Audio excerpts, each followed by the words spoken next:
সালামু আলাইকুম। পৃথিবীর বিভিন্ন প্রান্ত থেকে যারা আজকের আলোচনা শুনছেন, যারা বিভিন্ন ক্যাটাগরিতে আবেদন করতে যাচ্ছেন এবং আবেদন করেছেন এখনও রেজাল্ট পাননি, বিশেষ করে পাসপোর্ট রিকোয়েস্ট পাননি, হতে পারে সেটা পার্মানেন্ট রেসিডেন্ট ভিসা, হতে পারে টেম্পোরারি রেসিডেন্ট ভিসা।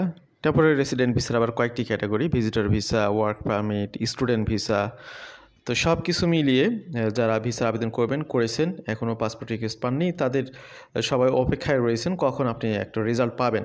তো এই রেজাল্টের সাথে কানাডার ইমিগ্রেশনের প্রসেসের একটি যোগসূত্র রয়েছে এবং অনেকগুলো অ্যাপ্লিকেশনই স্ট্যান্ডার্ড টাইমের মধ্যে প্রসেস হচ্ছে না, যার কারণে ব্যাকলগ নিয়ে প্রতি মাসে আমরা এক বা একাধিক আলোচনা করে থাকি। আজকের আলোচনাও মূলত আমরা ব্যাকলগ সংক্রান্ত তথ্যগুলো তুলে ধরব স্ট্যাটিস্টিক্স কানাডা থেকে প্রাপ্ত তথ্যের আলোকেই আজকের আলোচনাটি সাজানো। আশা করছি অনেক ভাই বোনরা উপকৃত হবেন আপডেটগুলো জেনে। তো চলুন আমরা মূল ভিডিওতে চলে যাই।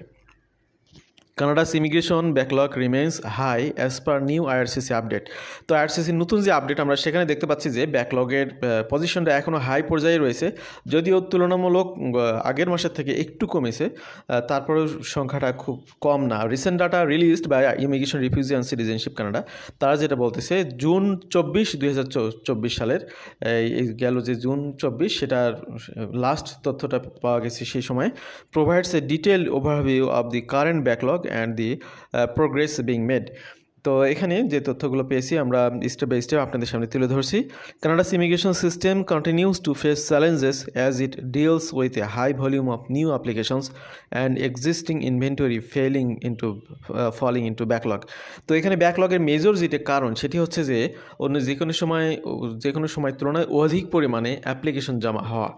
তো যেহেতু এখানে অ্যাপ্লিকেশন সাবমিশনের ক্ষেত্রে কোনো কোটা নেই, যেমন আপনি স্টাডি পারমিটের ক্ষেত্রে যদি অ্যাকসেপ্টেন্স লেটার থাকে তাহলে আপনি অনেকেই এটার জন্য আবেদন করতে পারবে, কিন্তু এখানে ভিসা দেওয়ার সময় যদিও একটা হিসাব কিতাবের বিষয় থাকে, কিন্তু অ্যাপ্লিকেশন করার ক্ষেত্রে কোনো ধরাবাঁধা নিয়ম নেই, যার কারণে কিন্তু প্রচুর অ্যাপ্লিকেশন জমা হচ্ছে এবং ব্যাকলগটা এই কারণেই বেড়ে যাচ্ছে। কারণ অফিসারদের একটা লিমিট রয়েছে, তারা একটা সার্টেন সংখ্যার মধ্যে প্রসেসিংগুলো করে থাকে, এর বাইরে গেলে সেগুলো প্রসেসিংগুলো তখন হ্যাম্পার হয়। তো বর্তমান সময়ে আমরা যেটা দেখতে পাচ্ছি সেটা হচ্ছে বর্তমানে কানাডাতে 22,20,000 অ্যাপ্লিকেশন জমা রয়েছে বিভিন্ন ক্যাটাগরি, এর মধ্যে রয়েছে সিটিজেনশিপ, পার্মানেন্ট রেসিডেন্ট এবং ওই যে work permit, study permit, visitor, এই সবগুলো মিলে প্রসেসিংয়ের জন্য এখন আছে 22,20,000 অ্যাপ্লিকেশন আন্ডার প্রসেসিং। তো এই অ্যাপ্লিকেশনগুলোর মধ্যে ব্যাকলগে রয়েছে 8,78,400 অ্যাপ্লিকেশন। তো এই 8,78,400 অ্যাপ্লিকেশন আগের মাসে যদিও একটু বেশি ছিল, আগের মাসে ছিল 8,97,100। এই মাসে কিছুটা কমেছে, কিন্তু কমেছে অ্যাকচুয়ালি কোনগুলো? সিটিজেনশিপের জন্য যারা আবেদন করেছেন তাদের আবেদনের প্রসেসিংগুলো কমে গেছে, ব্যাকলগে তাদের সংখ্যাটা কমে গেছে, অর্থাৎ তাদের প্রসেসিংগুলো স্ট্যান্ডার্ড টাইমের মধ্যেই হচ্ছে। কিন্তু টেম্পোরারি রেসিডেন্ট ভিসার ক্ষেত্রে দেখা যাচ্ছে যে এখানে সময়গুলো অনেক বেশি লাগতেছে। Breakdown of overall processing inventory, এখানে আপনারা দেখতে পাচ্ছেন যে টোটাল কী পরিমাণে অ্যাপ্লিকেশন অফিসারদের হাতে প্রসেসিংয়ের জন্য রয়েছে। সিটিজেনশিপের জন্য রয়েছে 2,08,200টি, পার্মানেন্ট রেসিডেন্ট ক্যাটাগরির জন্য রয়েছে 4,44,700টি এবং টেম্পোরারি রেসিডেন্ট অর্থাৎ visitor, worker, study permit holder যারা হতে চান তাদের জন্য রয়েছে 6,88,700টি অ্যাপ্লিকেশন। তো টোটাল এখানে 22,20,000 অ্যাপ্লিকেশন কানাডার ইমিগ্রেশন ডিপার্টমেন্টের হাতে রয়েছে। তো এখানে এই অ্যাপ্লিকেশনগুলো যদি আমরা ইন্টারনাল পর্যালোচনা করি তথ্যের আলোকে, সেখানে আমরা দেখতে পাচ্ছি যে significant progress has been made in this category. সিটিজেনশিপের জন্য দেখা যাচ্ছে যে মাত্র 17% ব্যাকলগ রয়েছে। কানাডার স্ট্যান্ডার্ড হচ্ছে 20% ব্যাকলগ থাকাটা খুব স্বাভাবিক বিষয়, তো সিটিজেনশিপের জন্য দেখা যাচ্ছে মাত্র 17%। তো এটা খুব স্বাভাবিক এবং সিটিজেনশিপের জন্য যারা আবেদন করেছেন তাদের প্রসেসিংগুলো দ্রুত হয়ে যাচ্ছে, এটা তাদের জন্য একটি ভালো খবর নিঃসন্দেহে। The number of backlogged citizenship applications decreased from 47,400 in April to 43,000 on May 31st. তো এখানে আগে ছিল 47,400, বর্তমানে 43,000। তো এখানে এটির অনেক প্রোগ্রেস হয়েছে, সেটা আপনারা বুঝতে পেরেছেন। যারা সিটিজেনশিপের জন্য আবেদন করেছেন নিঃসন্দেহে এটা তাদের জন্য ভালো খবর। পার্মানেন্ট রেসিডেন্ট অ্যাপ্লিকেশনের ক্ষেত্রে আমরা যদি দেখি, সেখানে আমরা দেখতে পাচ্ছি যে 3,60,000 অ্যাপ্লিকেশন ব্যাকলগে রয়েছে। তো সেখানে আপনার এটি আগের তুলনায় কিছুটা কমেছে, আগে ছিল 3,02,400, সেখান থেকে আপনার এখানে কমে গেছে প্রায় 1068টি অ্যাপ্লিকেশন কমে গেছে, অর্থাৎ এখানে কিছুটা হলো পজিটিভ প্রোগ্রেস এখানে দেখতে পাচ্ছি আমরা। This marks just about 0.6% improvement of last backlog data. আগের তুলনায় 0.6% ইম্প্রুভমেন্ট ঘটেছে। টেম্পোরারি রেসিডেন্ট অ্যাপ্লিকেশন যারা করিয়েছেন পৃথিবীর বিভিন্ন প্রান্ত থেকে এবং ইনসাইড কানাডা থেকে, তাদের অবস্থাটা একটু দেখুন। এখানে খুবই খারাপ অবস্থা। দি ব্যাকলগ ওয়াজ রিডিউসড ফ্রম, যদিও ওভারঅল একটু ভালো, তারপরেও সংখ্যাটা কিন্তু অনেক বেশি। দেখুন এখানে টোটাল অ্যাপ্লিকেশন এখানে 6 লক্ষ কত দেখলাম আমরা, আবার একটু ঘুরে আসি সেই থেকে 6,88,700 টেম্পোরারি রেসিডেন্ট, তার মধ্যে ব্যাকলগেই রয়েছে। দেখুন এখানে সংখ্যাটা অনেক বেশি, 5,34,800টি বর্তমানে ব্যাকলগে রয়েছে এই টেম্পোরারি রেসিডেন্ট ক্যাটাগরিতে, যেটা আগের মাসে ছিল 5,48,100, এখানে কিছুটা কমেছে। তো এখানে 2.4% ইম্প্রুভমেন্ট করেছে। সিমultaneously temporary resident applications processed within service standard increased from 6,61,300 to 6,88,700, indicating an increase in new applications.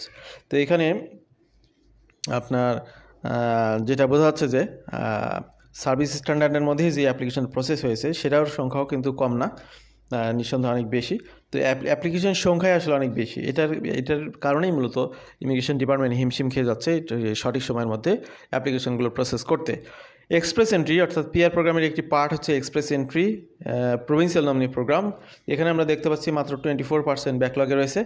Temporary resident visa এখানে দেখা যাচ্ছে 58% ইন ব্যাকলগ। চিন্তা করা যায় যেখানে 100-এর মধ্যে 58% ব্যাকলগ, তার মানে যে আপনারা পৃথিবীর বিভিন্ন প্রান্তে বসে আছেন, যারা আমাদের বিভিন্ন সময় প্রশ্ন করেন ভাই বায়োমেট্রিক দিছি 3 মাস 6 মাস 4 মাস হয়ে গেছে এখনও কোনো রেজাল্ট পাচ্ছি না, তারা কিন্তু এই 58%-এর মধ্যে রয়েছেন। ওয়ার্ক পারমিটের ক্ষেত্রে দেখতে পাচ্ছি আমরা 53% ইন ব্যাকলগ। তো এটার কারণ কিন্তু এটাই যে ভাইরা আমাদেরকে প্রশ্ন করে থাকেন, তাদের উত্তর এটাই যে আপনাদের অ্যাপ্লিকেশনগুলো ব্যাকলগ রয়েছে। ব্যাকলগে যাওয়া মানে রিজেকশন না, এটা রেজাল্ট পেতে দেরি হবে। কতদিন লাগবে এই তথ্য আমাদের কাছে নেই, এটা কোনো স্ট্যাটিস্টিক্স কানাডার কেউ এটা বলতে পারবে না। টোটালি নির্ভর করতেছে সংশ্লিষ্ট ইমিগ্রেশন অফিস এবং অফিসারের হাতে। যেহেতু অফিসারের সাথে এখানে কথা বলার সুযোগ নেই এবং তাদেরকে পাওয়ার দেওয়া থেকে জাজের মতো, সুতরাং এখানে অন্য কোনো ভাবে এইটা নিয়ে যদি কেউ প্রশ্ন করে থাকেন বা আমাদেরকে রেগুলার এই ধরনের প্রশ্ন করে থাকেন যে ভাই কতদিন লাগবে, আমরা স্পেসিফিক করে বলতে পারবো না। জাস্ট আপনাদের যে ঘটনাগুলো ঘটে চলেছে সেটার আলোকে আপনাদেরকে আপডেট আমরা দিচ্ছি কন্টিনিউ। তো এখানে আপনারা দেখতে পাচ্ছেন অ্যাকচুয়াল ব্যাকলগ, যেটা এখানে যদি আমরা সবগুলো সাজাই, সিটিজেনশিপের জন্য 17% ব্যাকলগ, এক্সপ্রেস এন্ট্রিতে 15% ব্যাকলগ, এক্সপ্রেস এন্ট্রি পিএনপিতে 24% ব্যাকলগ, তারপরে স্পাউজাল পার্টনার চাইল্ড আপনার এটা কুইবেকের বাইরে যেখানে 14%, আর টেম্পোরারি রেসিডেন্ট ভিসার ক্ষেত্রে 58%, স্টাডি পারমিটের ক্ষেত্রে 19%, ওয়ার্ক পারমিটের ক্ষেত্রে 53%। স্টাডি পারমিটের ক্ষেত্রে অনেকে শুনে বলতে পারেন যে 19%, তাহলে তো আমাদের টাইমে আমরা রেজাল্ট পাচ্ছি না কেন? এখন স্টাডি পারমিটের প্রসেসিং টাইমটাই অনেক বেড়ে গেছে, এটা হলো একটা মেজর ইস্যু। তো ওয়ার্ক পারমিটের ক্ষেত্রেও ব্যাকলগের সংখ্যাটা অনেক বেশি। ব্যাকলগের প্রিভিয়াস তথ্যগুলো আমরা যদি দেখি, আমরা এখানে অক্টোবর 31, 2023 থেকে 2024-এর 31শে মে পর্যন্ত তথ্যগুলো আপনাদেরকে দিয়েছি। আমি বরাবরই বলে থাকি স্ট্যাটিস্টিক্স কানাডা সবসময় 1 মাস আগের তথ্য দিতে পারে, কারণ যেহেতু গভর্নমেন্টের বিভিন্ন সোর্স থেকে তথ্যগুলো কালেকশন করে সেগুলোকে সার্টিফাই করতে হয়, তারপরে তথ্যগুলো আপনার প্রকাশ করা হয়, যার কারণে কোনো রাপ তথ্য আমরা দিচ্ছি না, জাস্ট এই জন্য 1 মাস আগের তথ্যগুলো এখানে সবসময় দেওয়া হয়ে থাকে। তো এখানে আপনারা যদি কম্পেয়ার করেন, অনেকেই হয়তো 2023 সালের অক্টোবরে নভেম্বরে আবেদন করেছেন, সেই সময় থেকে অপেক্ষায় রয়েছেন বা তার আগেও অনেকে আবেদন করেছেন। এখানে অ্যাট এ গ্যালেন্সে আপনাদের সামনে তথ্যগুলো তুলে ধরেছি। অক্টোবর মাসে ছিল 2 লাখ টোটাল প্রসেসিংয়ে, এখানে ব্যাকলগটাই আমি বলি। ব্যাকলগে ছিল 9,36,500, নভেম্বরে ছিল 8,90,300, ডিসেম্বরে ছিল 9,49,500, জানুয়ারিতে ছিল 9,30,000, ফেব্রুয়ারিতে 8,99,150, মার্চে 8,92,000, এপ্রিলে 8,97,000, তো মেতে 8,78,000। তো এখানে ব্যাকলগের সংখ্যা কিন্তু কমে গেছে আলহামদুলিল্লাহ, কিন্তু ওই টেম্পোরারি রেসিডেন্ট ভিসায় যারা রয়েছেন তাদের ব্যাকলগগুলো কমেনি। এখানে অ্যাকচুয়ালি সুযোগ পাচ্ছে যারা পার্মানেন্ট রেসিডেন্ট হোল্ডার ক্যাটাগরিতে আবেদন করেছেন তারা, এরপরে যারা সিটিজেনশিপের জন্য আবেদন করেছেন তাদের এখানে তাদের আপনার ব্যাকলগগুলো কমে গেছে, যার কারণে এটা ওভারঅল মনে হচ্ছে রিডিউস হয়েছে। কিন্তু টেম্পোরারি রেসিডেন্ট অর্থাৎ work permit, study permit, visitor ক্যাটাগরিতে যারা আবেদন করেছে তাদের কিন্তু ব্যাকলগ তুলনামূলকভাবে বেশি, ওই যে 53%, 58%। তো এটা একটা অ্যালার্মিং ইস্যু অবশ্যই, নিঃসন্দেহে। Which categories have significant reduce in backlog, তো এটা আপনারা দেখেছেন সবচেয়ে কম ব্যাকলগ হলো আপনার সিটিজেনশিপ অ্যাপ্লিকেশনে। তো আমাদের সাথে থাকার জন্য আবারও ধন্যবাদ, ভালো থাকবেন সবাই, আল্লাহ হাফেজ, সালামু আলাইকুম।